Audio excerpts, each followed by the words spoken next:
నమస్తే అందరికీ. యాక్చువల్‌గా నేనైతే చాలా రోజుల నుంచి ఒక ప్రాబ్లమ్ ఫేస్ చేస్తున్నా. అదైతే hair fall and also skin చాలా డల్ అయిపోయి అండ్ స్కిన్ ఏంటంటే వ్రింకిల్స్‌లా వచ్చి ఏజింగ్ అనేది చాలా ఎక్కువైంది నా లైఫ్‌లో. సో, నేను దాన్ని ఓవర్‌కమ్ చేయాలని డిసైడ్ అయ్యా. సో, నేను చాలా కెమికల్స్ యూజ్ చేశాను. ప్రిజర్వేటివ్స్ మిక్స్ చేసిన shampoos and also like creams, dermatologist prefer చేస్తున్న క్రీమ్సే వాడినా సరే స్టిల్ నేను దాన్ని ఓవర్‌కమ్ చేయలేకపోయాను.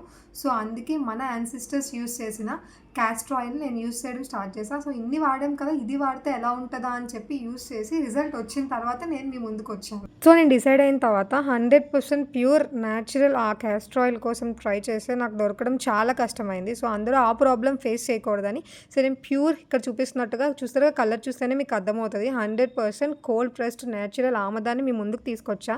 ఇది చూస్తున్నారు కదా! ఎంత థిక్‌గా ఉందో. ఇందులో ఏమీ మిక్స్ చేయలేదు. 100% న్యాచురల్. సో, ఈ థిక్‌నెస్‌కి మీకు ఇంకా అనిపిస్తే జిడ్డుగా ఉంటది. లేదంటే ఈ థిక్‌నెస్ పెట్టుకోవడం కష్టం ఉంటది అనుకుంటే మీరు ఎప్పుడు యూజ్ చేస్తున్న కోకోనట్ ఆయిల్ గానీ, సీసమ్ కానీ ఏదైనా ఆయిల్ ఇందులో మిక్స్ చేసుకొని మనం ఈజీగా యూజ్ చేసుకోవచ్చు. అండ్ వీక్లీ ట్వైస్ యూజ్ చేస్తే చాలు ఈ రిజల్ట్ మీకు కనిపిస్తది. నైట్ అప్లై చేసుకొని మార్నింగ్ హెడ్ బాత్ చేసుకోవచ్చు. ఫేస్ కూడా అంతే. వీక్లీ థ్రైస్ ఫేస్‌కి అప్లై చేసుకొని లైట్‌గా మీరు నెక్స్ట్ డే మార్నింగ్‌కి ఫేస్ వాష్ చేసుకోవచ్చు. ఇలా నేను చూపిస్తున్న విధంగా మీరు ఏ ఆయిల్ అయినా మిక్స్ చేసుకోవచ్చు. సో, నా హెయిర్ చూసారు కదా! ఇక్కడ ఎంత చేంజ్ అయిందో previous and now after straightening and now ఇప్పుడు చూస్తే మీరు ఎంత హెయిర్ వచ్చిందంటే నాకు చాలా అంటే చాలా హెయిర్ వచ్చింది. అండ్ స్కిన్ కూడా నాకు చాలా అంటే చాలా మంచిగా అనిపించింది.